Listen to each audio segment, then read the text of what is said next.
सत्य वचन, अमर वचन, जीवित वचन, दिव्य वचन, सत्य वचन, अमर वचन, जीवित वचन। साई दा बामा बनी दा बामा बगरे सा निरे सा निरे सा निरे सा निरे सा। दिव्य वचन, सत्य वचन, अमर वचन, जीवित वचन, दिव्य वचन, दिव्य वचन।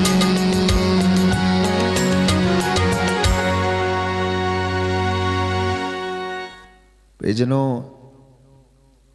2023 के 1 जनवरी को हम सभी ने बहुत सारे रेजोल्यूशंस लिए थे, बहुत सारी बातों को अपने मन में सोच के हमने 2023 का वर्ष बिताया। अब ये समय है 2023 के किताब के पन्नों को पलट के ये देखने का कि हमने क्या खोया और क्या पाया है। हमने बहुत सारी प्रार्थनाएं की, उपवास किए, वचन को सुना, वचन को बोला, वचन को पढ़ा, मिस्सा बलिदान में भाग लिया। अब ये समय है एक क्षण मौन होकर मनन चिंतन करने का कि क्या वास्तव में मेरे ये सारे धार्मिक अनुष्ठान मेरे लिए कृपा का कारण बने या नहीं बने। क्या मैंने उनका भरपूर लाभ उठाया या नहीं उठाया। क्या मैं परमेश्वर के साथ जुड़ा रहा या नहीं रहा। क्या मैंने उसकी बातों को अपनी जिंदगी में चरितार्थ किया या नहीं किया। एक पीढ़ी आती है और चली जाती है, दूसरी आ जाती है। इसी तरह से एक साल गुजरता है और दूसरा आ जाता है। हम लोग उम्र में बढ़ने लगते हैं, उम्र दराज होने लगते हैं, और एक दिन ऐसा आता है कि इस दुनिया से हमें चले जाना होता है। हमारे लिए सबसे बड़ा ईश्वर का वरदान यह है कि हम भले चंगे हैं, चल फिर सकते हैं, देख सकते हैं। हालांकि कुछ दुख में होंगे, कष्ट में होंगे या किसी परेशानी में होंगे। प्यारे भाइयों और बहनों, ये जीवन बड़ा अनमोल है। प्राणों का मूल्य इतना ऊंचा है कि इसके लिए किसी के पास भी धन नहीं है अदा करने के लिए। मेरा और आपका जीवन परमेश्वर की ओर से हमें मिला है। इसलिए उपदेशक ग्रंथ में यह लिखा है, अध्याय 1 पद संख्या 2 और उससे आगे, कि यहां पर जो भी कुछ है सब कुछ व्यर्थ है। उपदेशक कहता है, बुक ऑफ एक्लेसियास्टिस चैप्टर 1 वर्स 2, उपदेशक कहता है व्यर्थ ही व्यर्थ, व्यर्थ ही व्यर्थ, सब कुछ व्यर्थ है। मनुष्य को इस पृथ्वी पर के अपने सारे परिश्रम से क्या लाभ। एक पीढ़ी चली जाती है, दूसरी पीढ़ी आती है और पृथ्वी सदा के लिए बनी रहती है। सूर्य उगता है और सूर्य अस्त हो जाता है। वह शीघ्र ही अपने उस स्थान पर जाता है जहां से वह फिर उगता है। हवा दक्षिण की ओर बहती है, वह उत्तर की ओर मुड़ती है, वह घूम घूम कर चक्कर लगाती है। सब नदियां समुद्र में गिरती हैं, किंतु समुद्र फिर भी नहीं भरता, और नदियां जिधर बहती हैं उधर ही बहती रहती हैं। यह सब इतना नीरस है कि कोई भी इसका पूरा पूरा वर्णन नहीं कर पाता। आंखें देखने से कभी तृप्त नहीं होती और कान सुनने से कभी भरते नहीं। जो हो चुका है वह फिर होगा, जो किया जा चुका है वह फिर किया जाएगा। पृथ्वी भर में कोई भी बात नई नहीं होती। पृथ्वी भर में कोई भी बात कहता नई नहीं होती। जो हुआ था अब हो रहा है, जो हो चुका है वो फिर होगा। और कहता है कि पृथ्वी पर कोई भी बात नई नहीं है। जिसके विषय में लोग कहते हैं देखो यह तो नई बात है, वह भी हमारे समय से बहुत पहले हो चुकी है। आज आप लोग जो देख रहे हैं, हमारे पूर्वज उन बातों को देख चुके हैं, उन बातों से होकर गुजर चुके हैं। आज की नौजवान पीढ़ी माता पिता को समझाती है आप कुछ नहीं जानते हो। प्यारे भाइयों और बहनों, बुजुर्गों ने दुनिया देखी है, दादा परदादाओं ने दुनिया देखी है। उनका अपना एक अलग जमाना था और उस जमाने की एक अलग हकीकत थी। उनके अपने जमाने के तौर तरीके और शौक थे। और आपसे कहूं तो आपकी जिंदगी के, आपके जमाने में अलग तौर तरीके, अलग आपके शौक हैं। और हम नादान ये सोचते हैं कि ये सब कुछ नया है। बाइबल ये कहती है कि इस पृथ्वी पर नया कुछ भी नहीं है। Hallelujah, hallelujah, hallelujah, hallelujah. Yeshu की स्तुति हो, यीशु की स्तुति यीशु को धन्यवाद, यीशु को धन्यवाद। यीशु की आराधना हो, यीशु की आराधना यीशु की महिमा हो, यीशु की महिमा यीशु को धन्यवाद। यीशु को धन्यवाद। Hallelujah, hallelujah, hallelujah. हालेलुया। आगे लिखता है, पहली पीढ़ियों के लोगों की स्मृति मिट गई।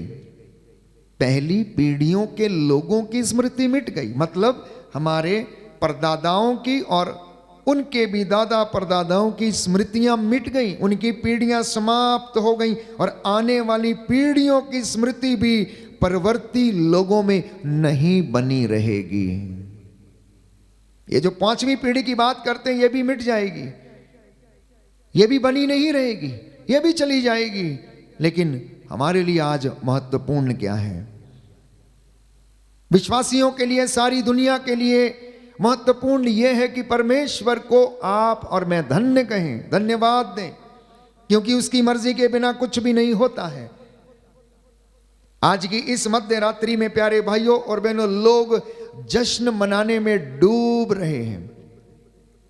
नवीन वर्ष 2024 का स्वागत करने के लिए तरह तरह के डेकोरेशंस,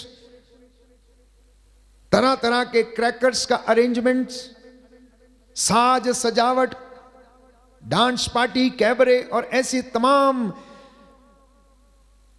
इवेंट्स का आयोजन किया जा रहा है कि नए वर्ष का स्वागत किया जाए। लेकिन मैं आपसे कहूंगा कि नए वर्ष का स्वागत करने के साथ साथ आप परमेश्वर को वर्ष 2023 के लिए धन्यवाद देना ना भूलें।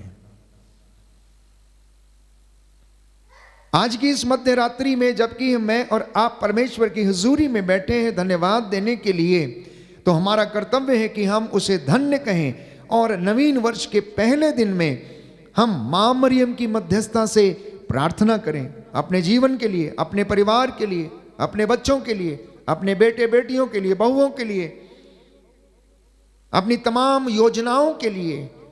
बाइबल ये कहती है मनुष्य योजनाएं बनाता है, सुक्ति ग्रंथ में लिखा है, लेकिन उसकी सफलता ईश्वर पर निर्भर है।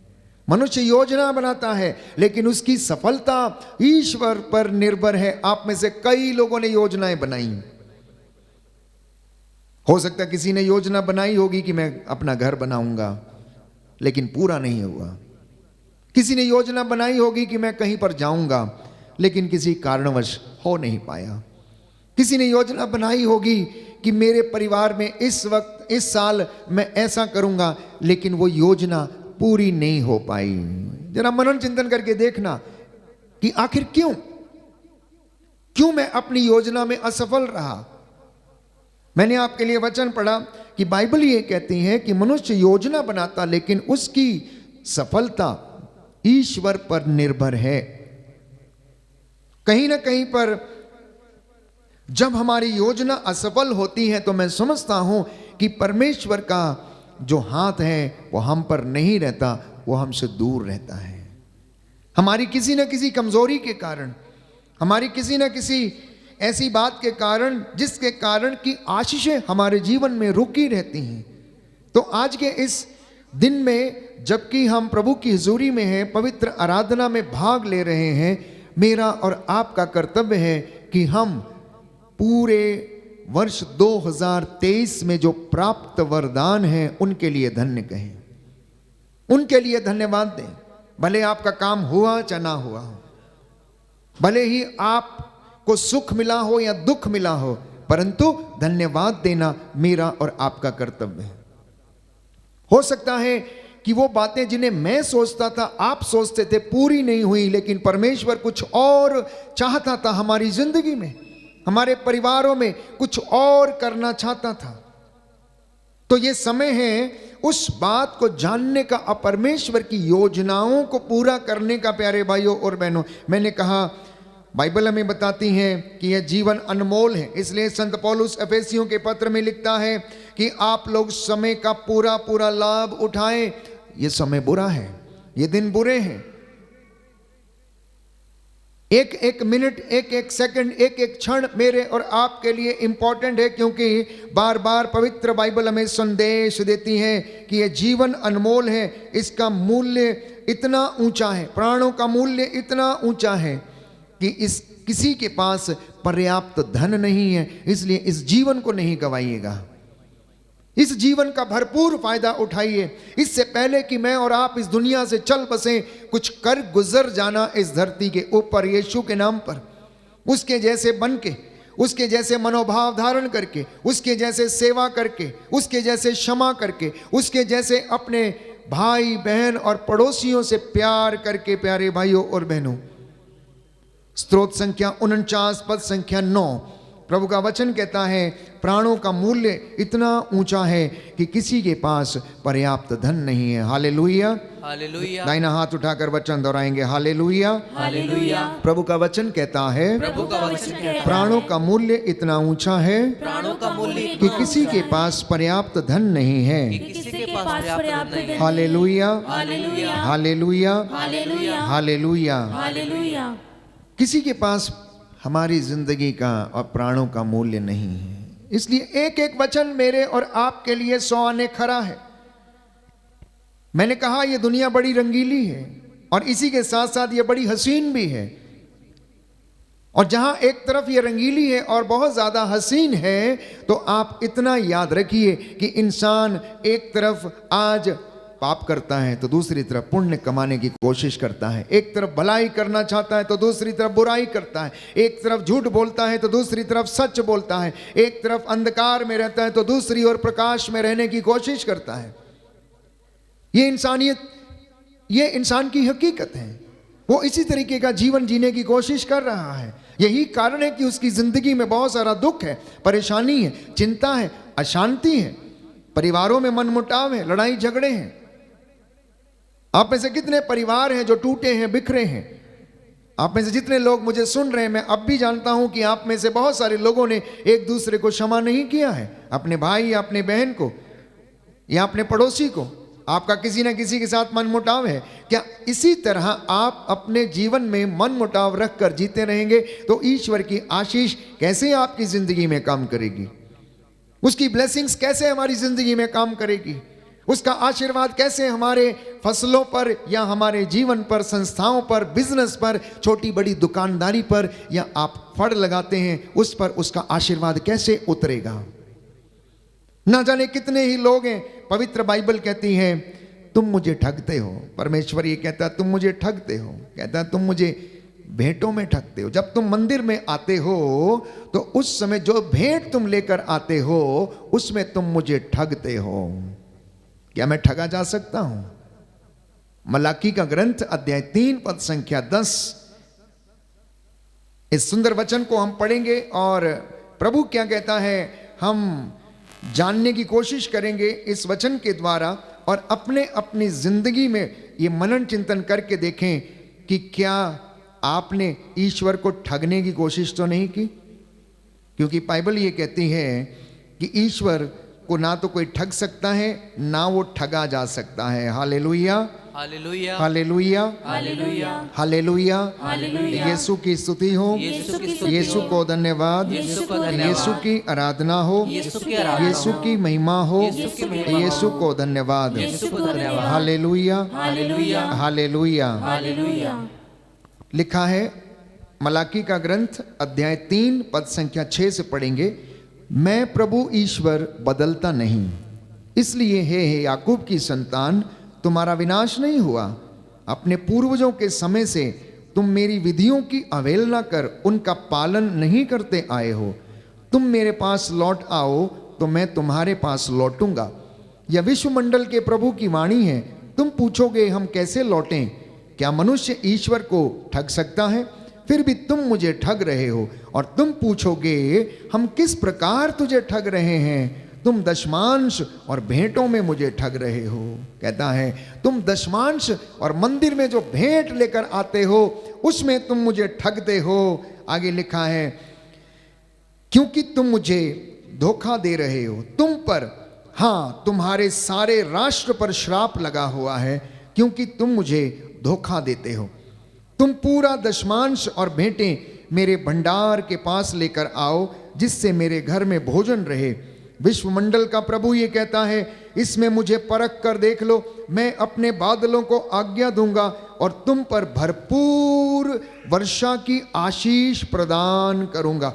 मैं तुम्हारे लिए टिड्डियों को भी कड़ी आज्ञा दूंगा कि वे तुम्हारी भूमि की उपज नष्ट ना करें, जिससे दाखबारियों की दाखलताएं अच्छे फल देती रहें।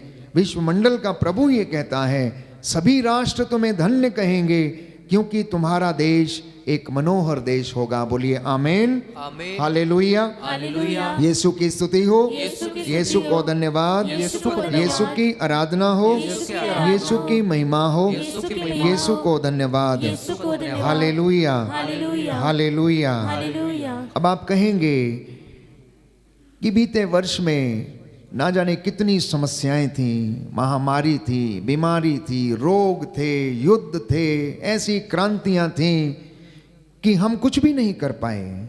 इस साल मेरी फसल टिड्डियों ने चट कर दी, कीड़े खा गए।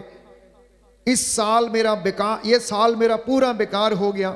मुझे लकवा मार गया था, मुझे बीमारी खा गई, मुझे कोरोना वायरस ने संक्रमित कर दिया, इसलिए मैं कुछ नहीं कर पाया। प्यारे भाई और बहनों, हर व्यक्ति की अपनी एक अजीबोगरीब कहानी है। हर व्यक्ति के पास कुछ ना कुछ कहने को है।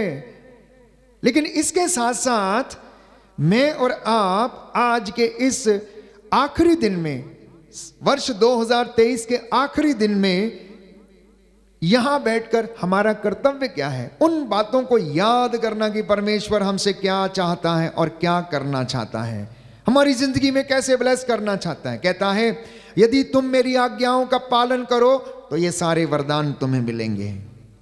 कहता है यदि तुम सावधानी से मेरी आज्ञाओं का पालन करो तो ये सारे वरदान तुम्हें मिलेंगे। नगर में तुम्हारा कल्याण होगा, देहात में तुम्हारा कल्याण होगा, तुम्हारी आटा गूंदने की परात, तुम्हारी गाय, बैल, भेड़, बकरियों के बच्चों को भी आशीर्वाद मिलेगा। कहता है लेकिन यदि तुम मेरी आज्ञाओं का पालन नहीं करोगे तो ये सारे श्राप तुम्हें आन दबोचेंगे, ये सारी बीमारियां तुम पर आन पड़ेंगी।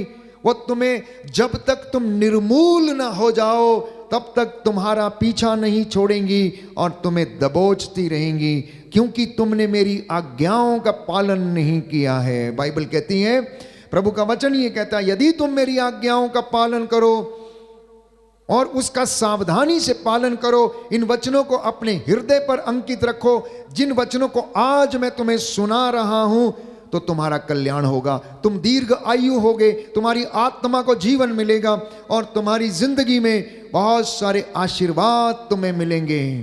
यीशु को रास्ते में जाते समय 10 कोढ़ी मिले और यीशु ने उनसे कहा जाओ और अपने आप को याजकों को दिखाओ, क्योंकि उन दिनों में, यीशु के दिनों में, कोढ़ियों का स्वस्थ होने को प्रमाणित करने का काम जो था याजकों का था। उन्हें मंदिर में जाकर याजक को दिखाना पड़ता था और याजक उसको प्रमाणित करता था कि वास्तव में ये शुद्ध हो गया। तो रास्ते में जाते जाते वो शुद्ध हो गए। उन्होंने देखा कि जब वो स्वस्थ हो गए तो उनमें से एक जो था यीशु को धन्यवाद देने के लिए लौटा। जब वो यीशु के पास आया तो यीशु ने उनसे पूछा बाकी के 9 कहां हैं? क्या वो लोग चंगे नहीं हुए? क्या ये परदेसी को छोड़कर दूसरे किसी के पास इतनी हिम्मत नहीं थी, साहस नहीं था कि आकर ईश्वर को धन्यवाद दे सके? वही हाल मेरा और आपका है। हम में से बहुत सारे कम लोग हैं, आप में से बहुत सारे लोग हैं, मैंने कहा जिनको परमेश्वर ने ब्लेस किया, हो सकता किसी को नौकरी दी है, हो सकता किसी को संतान का वरदान दिया, हो सकता किसी का कैंसर ठीक हो गया, हो सकता किसी की रसौली ठीक हो गई है, हो सकता किसी की रीढ़ की हड्डी में समस्या थी वो ठीक हो गया, हो सकता किसी के घुटने में समस्या थी ऑपरेशन हो गया, चल फिर सकता, देख सकता, बोल सकता है, मिल सकता है, हो सकता है किसी की आंख में समस्या वो ठीक हो गई और आज आप फिर से भले चंगे हैं। इन बातों के लिए धन्यवाद देना। हमारी सांसें चल रही हैं इसके लिए परमेश्वर का धन्यवाद करना। आपके भाई बहन, आपके बाल बच्चे, आपके पड़ोसी आपके साथ हैं इसलिए धन्यवाद देना, क्योंकि कृतज्ञता व्यक्त करना मनुष्य के लिए शोभन है। प्यारे भाई और बहनों, ये शोभा देता है कि मनुष्य थैंक यू बोले। और इसी के साथ साथ अगर अब भी हमारी जिंदगी में, हमारे जीवन में, परिवारों में किसी प्रकार की किसी व्यक्ति से दुश्मनी है, समस्या है, तो उनको जाकर सॉरी बोलना, उनको जाकर सॉरी बोलना। There is a lot of power in forgiveness. प्यारे भाइयों और बहनों, क्षमा करने में वो सामर्थ्य है। जब आप, बाइबल कहती, जब आप अपने मुद्दई को क्षमा कर देते हैं या अपने किसी शत्रु को क्षमा करते हैं, सॉरी बोलते हैं, तो उनके सिर के ऊपर आप अंगारों का ढेर लगा देते हैं। इसलिए कृतज्ञता व्यक्त करना, सॉरी बोलना, क्षमा करना, ये प्रभु यीशु ने हमें सिखाया है। क्योंकि प्रभु का वादा है कि मैं तुम्हें आशीर्वाद प्रदान करूंगा। कहता है मेरी प्रजा को ढारस बंधाओ, मेरी प्रजा को ढारस बंधाओ। यशायाह नबी का ग्रंथ अध्याय 57 पद संख्या 14। हो सकता है वर्ष 2023 में आप में से बहुत सारे लोग निराश हैं। ना जाने कितने लोगों ने ईश्वर को कोसा होगा, मेरा काम नहीं बना, प्रभु आपने मेरा ये काम नहीं किया, मैंने इतने उपवास किए, इतनी प्रार्थना की, इतना तीर्थ किया, लेकिन मेरा कुछ भी काम नहीं बना है। प्रभु कहता है वेट वेट बेटा वेट, अभी समय नहीं आया तेरा, उचित समय आने पर पूरा करूंगा मैं। अभी और तपस्या की जरूरत है, अभी तुझे और उपवास करने की जरूरत है, अभी तेरा एक मुद्दा ही बाकी है जिसको तुझे क्षमा करने की आवश्यकता है। इसलिए जब वो उचित समय आएगा तब मैं तेरे घर को ब्लेस करूंगा, तब तेरी आटा गूंदने की परात को ब्लेस करूंगा। मैंने आपके लिए वचन पढ़ा उपदेशक ग्रंथ से। मनुष्य को इससे लाभ क्या है? यदि वो पूरा समय दिन भर क्या करता रहता है? मेहनत करता सुबह से लेकर शाम तक, लेकिन उसे मिलता क्या है? उसे तो कुछ भी नहीं मिलता है प्यारे भाई और बहनों। क्योंकि एक पीढ़ी आती है, एक चली जाती है, दूसरी आती है, तीसरी चली जाती है, और जो हो गया था वो अब हो रहा है, और जो पहले हुआ है वो फिर से दोबारा होगा। इसलिए प्यारे भाइयों और बहनों, हमें अपने जीवन पर, अपने शरीर पर अहंकार और घमंड नहीं करना चाहिए। अगर ऐसा किया है तो आज के इस दिन में हमें परमेश्वर से आशीष मांगने की आवश्यकता है और सॉरी कहने की आवश्यकता है। मैंने कहा वर्ष 2023 की किताब के पन्नों को पलट कर देखिए, कितनों का दिल दुखाया, कितनों को आपने सुख पहुंचाया, कितनों को आपने गाली दी है, कितनों के आपने घर बर्बाद किए हैं, कितनों के आपने घर जोड़े हैं, कितनों के आपने घर तोड़े हैं, कितनों को आपने अपने वचनों से मार डाला है, कितनों का आपने सर्वनाश कर डाला है। हम इंसान हैं, इसलिए क्या हमने इंसानों के जैसा व्यवहार किया है या नहीं? हम इंसान हैं, क्या हमने इंसानों के जैसा व्यवहार किया है या नहीं किया? क्या मेरा और आपका विश्वास जो हम इसमें पढ़ते हैं, जो हम इसमें सुनते हैं, इस पवित्र धर्मशास्त्र में जो ये हमारा मार्गदर्शन करता है, उस एक भी वचन को पवित्र शास्त्र के हमने एग्जीक्यूट किया या नहीं किया अपनी जिंदगी में? ये मनन चिंतन का विषय है। मैं फिर से एक बार आपके लिए ये वचन दोहराना चाहता हूं कि बाइबल हमें बताती है प्यारे भाइयों और बहनों, लिखा है मनुष्य को इस पृथ्वी पर के अपने सारे परिश्रम से क्या लाभ है? एक पीढ़ी चली जाती है, दूसरी आती है, और पृथ्वी सदा के लिए बनी रहती है। सूर्य उगता है और सूर्य अस्त होता है, वह शीघ्र ही अपने उस स्थान पर जाता है जहाँ से वह फिर उगता है। हवा दक्षिण की ओर बहती है, वह उत्तर की ओर मुड़ती है, वह घूम घूम कर पूरा चक्कर लगाती हैं। सब नदियाँ समुंदर में गिरती हैं, किंतु समुंदर फिर भी नहीं भरता है। सब नदियां समुंदर में गिरती, लेकिन समुंदर फिर भी नहीं भरता है। नदियां जिधर बहती हैं उधर ही बहती रहती हैं। और यह सब इतना नीरस है कि कोई भी इसका पूरा पूरा वर्णन नहीं कर पाता। आंखें देखने से कभी तृप्त नहीं होती, कान सुनने से कभी भरते नहीं हैं। जो हो चुका फिर होगा, और जो किया जा चुका है और फिर किया जाएगा। पृथ्वी भर में कोई भी बात नई नहीं होती है, सब कुछ पुराना है। Hallelujah, hallelujah. यीशु की स्तुति हो, यीशु को धन्यवाद, यीशु को धन्यवाद। यीशु की आराधना हो, यीशु की आराधना यीशु की महिमा हो, यीशु की यीशु को धन्यवाद। यीशु को धन्यवाद। Hallelujah, hallelujah. हालेलुया। हालेलुया। आगे उपदेशक देखिए क्या लिखता है, सुनिए, बहुत सुंदर बात है। कहता है, मैंने प्रज्ञा की प्रेरणा से मदिरा पीकर अपने शरीर को सुख देने का निश्चय किया था। नादान है वो लोग, नादान है वो लोग जो मदिरा पीकर अपने शरीर को सुख देना चाहते हैं। और उपदेशक कहता है, मैंने भी ऐसा ही निश्चय किया था। कितने ही लोग प्यारे भाइयों और बहनों इस नशे में डूबकर अपने शरीर को सुख देने की कोशिश कर रहे हैं। आगे लिखता है, मैं जानना चाहता था कि कहीं मूर्खता में वह सुख तो नहीं है जिसकी खोज में मनुष्य अपने जीवन के अल्प काल में पृथ्वी पर लगे रहते हैं। मैंने बड़ी बड़ी योजनाएं पूरी की, मैंने अपने लिए भवन बनवाए और दाखबारियां लगवाईं, मैंने अपने लिए बाग बगीचे तैयार कराए और उनमें सब प्रकार के फलदार वृक्ष लगाए। मैंने अपने लिए पोखरे खुदवाए जिनके पानी से नए वृक्षों के उपवन सींच सके। मैंने दास दासियों को खरीदा, मेरे यहाँ अन्य दासों का जन्म हुआ। मेरे पास इतने गाय बैल भेड़ बकरियों के झुंड थे जितने मुझसे पहले यरूशलेम में किसी के पास नहीं थे। और मैंने अपने लिए सोना चांदी राजाओं राष्ट्रों की संपत्ति प्राप्त की। और मैंने अपने यहाँ गायक गायिकाओं को एकत्र किया और मनुष्य का हृदय आनंदित करने वाली सुंदरियों को भी कहता मैंने एकत्र किया। मैं महान बन गया, अपने पहले के यरूशलेम के सब शासकों से अधिक धनी बन गया था। मेरी आंखें जो कुछ चाहती थी उससे मैंने परहेज नहीं किया। मैंने अपने हृदय को किसी भी प्रकार के भोग विलास से वंचित नहीं रखा। ये उपदेशक अपने जीवन की गाथा गा रहा है। हम में से बहुत सारे लोग ऐसे ही हैं आजकल, जिन्हें हम अमीर कहते हैं, धनी व्यक्ति कहते हैं। उनके पास अपनी ज़रूरत का, अपनी सहूलत का और अपने ऐशो आराम और भोग विलास का पूरा सामान एकत्रित है। जैसा कि बाइबल में लिखा हुआ है, कहता है, तब मैंने अपने हाथों के सब कामों पर उन्हें संपन्न करने के लिए अपने सारे परिश्रम पर विचार किया। कहता है, मैंने सब कुछ इकट्ठा किया, शान शौकत, राजा महाराजाओं का धन, मदिरा, गायक, सुंदरियां, कहता है सब कुछ मैंने एकत्र किया। और उसके बाद मैंने अपने कामों पर विचार किया।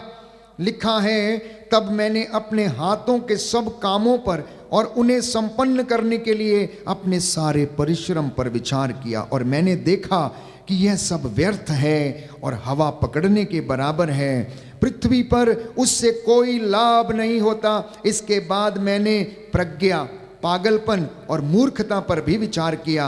राजा का उत्तराधिकारी कर क्या सकता जो उससे पहले नहीं किया जा चुका था। मैंने देखा कि मूर्खता की अपेक्षा प्रज्ञा से कहीं अधिक लाभ होता है। कहता है, मूर्खता की अपेक्षा प्रज्ञा से कहीं अधिक लाभ है। जैसा कि अंधकार की अपेक्षा प्रकाश से लाभ होता है। बुद्धिमान के सिर में आंखें होती हैं और मूर्ख अंधकार में चलता है। कितना सुंदर वचन है प्यारे भाई और बहनों। कहता है, बुद्धिमान के सिर में आंखें हैं लेकिन मूर्ख अंधकार में चलता है। किंतु मैं समझ गया कि दोनों को एक गति प्राप्त होती है और अपने मन से बोला, जो गति मूर्ख की है वो मेरी भी होगी, तो मुझे प्रज्ञा से क्या लाभ होता है। इसलिए मैंने अपने मन में कहा, यह भी व्यर्थ है। कहता है, सब कुछ व्यर्थ है, सब कुछ व्यर्थ है। प्यारे भाइयों और बहनों, मेरा और आपका अस्तित्व क्या है? मैं और आप कौन हैं? कहां जा रहे हैं? हम क्या करना चाहते हैं? हमारा उद्देश्य क्या है? Where are you going?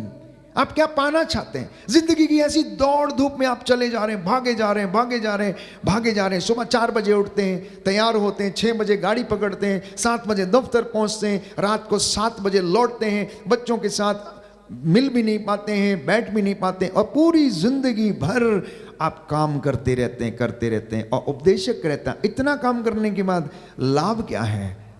क्या कभी आपने सोचा है? आज सोचने का विषय है, आज सोचने का विषय है। मार्केट में प्यारे भाइयों और बहनों, बहुत सारे लोग हैं जो ठेले लगाते हैं जिनके तराजू खोटे हैं। बहुत सारे लोग हैं जो बेईमानी से अपना धंधा करते हैं।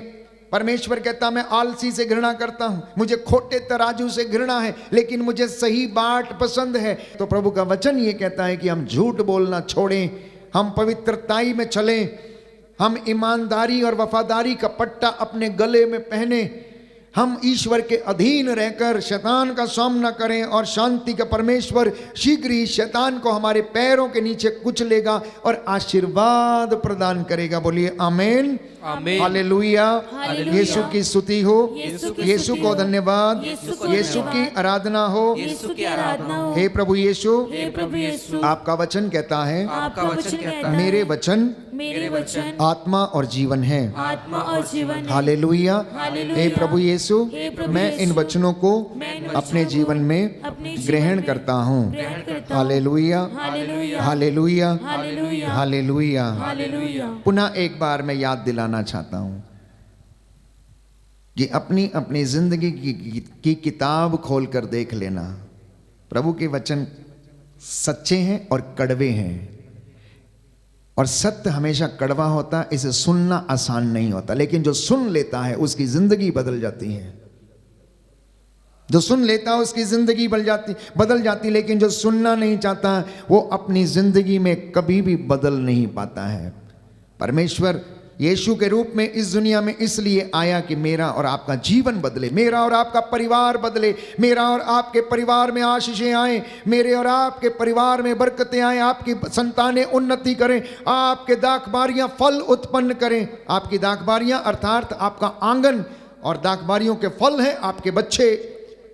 ये आपने अपने माता पिता का नाम रोशन करें, इसलिए ये धन्यवाद देने का ये समय है, प्रभु को कृतज्ञता प्रकट करने का ये समय है, उसकी हुजूरी में बैठकर उसे याद करना, उतना बड़ा देखना जितना बड़ा वो है। ऐसा मत देखना कि वो छोटा सा परमेश्वर है। आपके घर के किसी कोने में आप उसको बैठा के रखते हैं, स्थापित करके रखते हैं, रोज धूप अगरबत्ती करते हैं। नहीं प्यारे भाइयों और बहनों, हमारा परमेश्वर इतना छोटा नहीं है। यशायाह नबी का ग्रंथ अध्याय 66 पद संख्या 1 कहता, आकाश मेरा सिंहासन है, पृथ्वी मेरा पावदान है, तू मेरे लिए कौन सा घर बनाएगा, मेरे निवास की जगह कहाँ पर होगी। और संत पौलुस इसका जवाब देता, क्या तुम नहीं जानते कि तुम्हारा शरीर ईश्वर का मंदिर है, तुम्हारा हृदय ईश्वर का मंदिर है। आप मसीह लोग, विश्वासी लोग, जरा इस बात पर मन चिंतन करके देखें कि आपकी जिंदगी में उन्नति नहीं, बच्चों की जिंदगी में उन्नति नहीं, आप फेल हो जाते हैं, बिजनेस नहीं चल पाता। क्यों नहीं चल पाता? क्या समस्या है? क्या कहीं परमेश्वर का आशीर्वाद हमसे दूर तो नहीं है? क्या क्रोध के आवेश में उसने अपना हाथ तो हमसे पीछे नहीं खींचा है? या फिर हम अपने कुकर्मों के कारण इन तमाम बाधाओं से जूझते रहते हैं, बीमारियों से जूझते रहते हैं, इसलिए हम सफल नहीं हो पाते। ये मनन चिंतन का विषय है, ये मनन चिंतन का विषय है। कृतज्ञता प्रकट करना, सॉरी कहना, उन बातों को याद करना जो पिछले 12 महीने में अज्ञानता के कारण हम नहीं कर पाए। रेजोल्यूशंस जो आपने पिछली जनवरी में लिए थे उनको याद करना। शायद आपने रेजोल्यूशन लिया होगा, मैं इस साल झूठ नहीं बोलूंगा, लेकिन फिर भी आप बोल गए। शायद आपने ये निर्णय लिया होगा कि मैं अपने भाइयों से, बहनों से, पड़ोसियों से प्रेम करूंगा, लेकिन कर नहीं पाए। फिर से एक मौका दे रहा है प्रभु हमें वर्ष 2024 में तो कुछ निर्णय लेने का अपनी जिंदगी में, कि मैं और मेरा परिवार ईश्वर की सेवा करेंगे, मैं और मेरी संतानें परमेश्वर की महिमा करेंगी, मैं अपनी काम करने वाली जगह पर परमेश्वर का धन्यवाद करूंगा, स्तुति करूंगा, और उसको मैं धन्य कहूंगा। Hallelujah, hallelujah, hallelujah, hallelujah. Yeshu की स्तुति हो, यीशु की स्तुति यीशु हो, को धन्यवाद, यीशु को यीशु की धन्यवाद, आराधना हो, यीशु की आराधना यीशु की महिमा हो, यीशु की महिमा यीशु को धन्यवाद। यीशु को धन्यवाद। Hallelujah, hallelujah, hallelujah, hallelujah, hallelujah. Hallelujah. हो सकता है आपने घर बनाए इस साल, लेकिन आपको उसमें रहने का मौका नहीं मिला, क्योंकि वो घर आपसे छीन लिया गया होगा। हो सकता है कर्ज के कारण। हो सकता प्रॉपर्टी मॉर्गेज थी, लेकिन आपको उसमें रहने का मौका नहीं मिला है। प्यारे भाई और बहनों, प्रभु आज आपसे एक वादा करता है, और वो वादा ये है, सुनिए ध्यान से। यशायाह नबी का ग्रंथ अध्याय 65 पद संख्या 22, वे घर बनाएंगे और उसमें निवास करेंगे।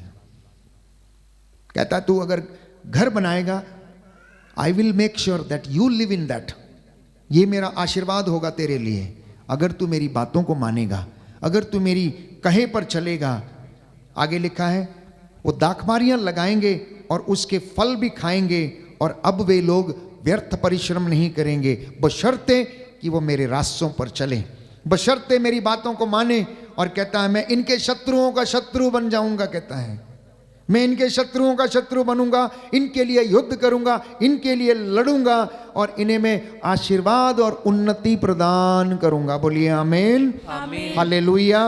यीशु की स्तुति हो, यीशु को धन्यवाद। यीशु को धन्यवाद। एक और वादा परमेश्वर आपसे इस साल के अंत में करता जा रहा है। अगर बेटा और बेटी 2024 में तुम मेरे प्रति ईमानदार रहोगे, यदि तुम मेरा घर बनाओगे तो मैं तुम्हारा घर बनाते चलूंगा, और तुम्हारी संतानें दुर्दिन नहीं देखेंगी। आप में से बहुत सारे लोगों के बच्चे दुर्दिन देख रहे हैं। दुर्दिन मतलब अच्छे दिन नहीं देख रहे हैं, नौकरी नहीं है, लाचार हैं, पैसे के लिए मोहताज हैं, नौकरी के लिए, काम के लिए मोहताज हैं।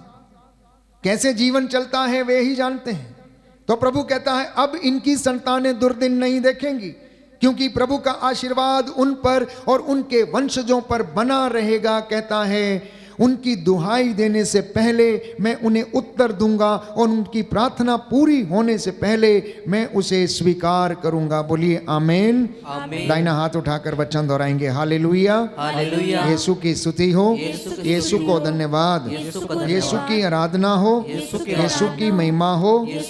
प्रभु का वचन कहता है, यशायाह नबी का ग्रंथ अध्याय 65 पद संख्या 22, वे घर बनाएंगे और उसमें निवास करेंगे, दाख बारियां लगाएंगे और उसके फल खाएंगे।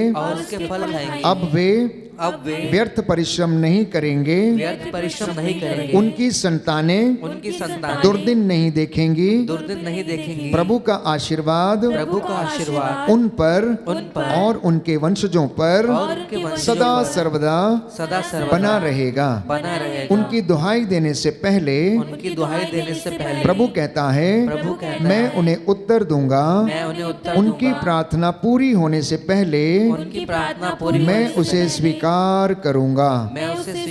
Hallelujah, hallelujah. ये परमेश्वर का वादा, इसलिए निराश नहीं होना। Christians are the people of hope. जो बातें आपको इस वर्ष नहीं पूरी हुई, जो चीजें इस वर्ष नहीं मिली, अब परमेश्वर आपको देने जा रहा है, बशर्ते कि आप थोड़ा सा प्यार ज्यादा करना सीख लीजिए। यीशु ने एक बात कही जब वो शिमोन के घर में बैठा था। शिमोन से कहा, शिमोन मैं तेरे घर में आया, तूने मुझे पैर धोने के लिए पानी नहीं दिया, तूने मेरा चुंबन भी नहीं किया, और ये औरत जब से आई है तब से ये रो रही है, आंसुओं से मेरे पैर भिगो रही है, बालों से ये पोंछ रही है। क्योंकि वे लोग देखकर भुनभुनाने लगे और कहने लगे अगर ये आदमी नबी होता तो ये जान जाता कि ये औरत जो आकर इसके चरणों पर खड़ी है, रो रही है, आंसुओं से इसके पैरों को, कदमों को भिगो रही है, तो ये अगर नबी होता अवश्य जान जाता कि ये एक नीची जात है, ये अच्छी औरत नहीं है, इसका कोई मान सम्मान नहीं है। प्यारे भाइयों और बहनों, और यीशु उन्हें एक दृष्टांत सुनाता है और उसे कहता है जिसने ज्यादा प्यार दिखाया उसे ज्यादा दिया जाएगा, और जो कम प्यार दिखाता है उसे कम दिया जाता है। किसी भी महकमे में आप देखिए, अपनी रोजमर्रा की जिंदगी में देखिए, मम्मी पापा के विषय में देखिए, उनके 4 बच्चे हैं, अगर कोई बच्चा ज्यादा प्रेम दिखाता है तो मम्मी उसकी ज्यादा तरफदारी करती है। कुछ ऐसा ही हमारी जिंदगी में भी है। कुछ ऐसा ही परमेश्वर के साथ भी है। तो ये वचन 100 आने खरा है कि जो ज्यादा प्यार दिखाता, जो ज्यादा मेहनत करता, जो ज्यादा त्याग करता, जो ज्यादा उसकी हुजूरी में आता, जो ज्यादा उसका नाम सिमरता, जो ज्यादा उसका नाम जपता, जो ज्यादा उसके नाम की सेवा करता, जो ज्यादा उसके लोगों की देखभाल करता है, परमेश्वर उसे ज्यादा ब्लेस करता। और ऐसा ही उसने किया मदर तेरेसा को और ऐसे तमाम लोगों को जो जो परमेश्वर की हुजूरी में उसके लोगों की सेवा करते गए, परमेश्वर उन्हें ब्लेस करता गया और उनका नाम उसने, प्यारे भाइयों और बहनों, अपने स्वर्ग की पुस्तक में लिखा और उन्हें पूरे संसार में महिमा दी, युग युगों तक महिमा दी। प्यारे, उन्हें संतों की संगति में शामिल किया। इसलिए प्रभु को ज्यादा प्यार करना सीखना प्रभु को। उसका प्यार ऐसा नहीं है जैसे आपका या किसी भाई या बहन का या किसी प्रेमी प्रेमिका का, नहीं। उसका प्रेम हमारी आत्मा से, हर पल हर क्षण की हमारी जिंदगी से, उसके लिए वो मान सम्मान और महिमा हमारे परिवारों से उसके लिए होने पाए। आज हम धन्यवाद दें उसके प्रेम के लिए कि प्रभु ने हमें संभाल के रखा। आंखें बंद करें। हमें संभाला, हमें सुरक्षित रखा, हमारे माल डंगर खेती बाड़ी, हमारी बिजनेस को, हमारी छोटी सी नौकरी को प्रभु ने आशीर्वाद दिया, हमारी आटा गूंदने की परात को प्रभु ने ब्लेस किया, हमारे भोजन को प्रभु ने ब्लेस किया, हमारी यात्रा में उसने हमें सुरक्षित रखा। उसने कहा कि मैं अपना स्वर्गदूत तुम्हारे आगे आगे भेजता हूँ, वो रास्ते में तुम्हारी निगहबानी करेगा, दाएं बाएं आगे पीछे रहकर तुम्हें संभालेगा। विश्वास करना कि उसका एक स्वर्गदूत आपके घर में हमेशा डेरा डालता है, हमेशा डेरा डालता है। धन्यवाद देना प्रभु, तेरे महान कामों के लिए मैं धन्यवाद देता हूँ। मैं तुझे दे ही क्या सकता हूँ, मेरी आत्मा को स्वीकार कर, इसे शुद्ध कर, पवित्र कर। आमीन।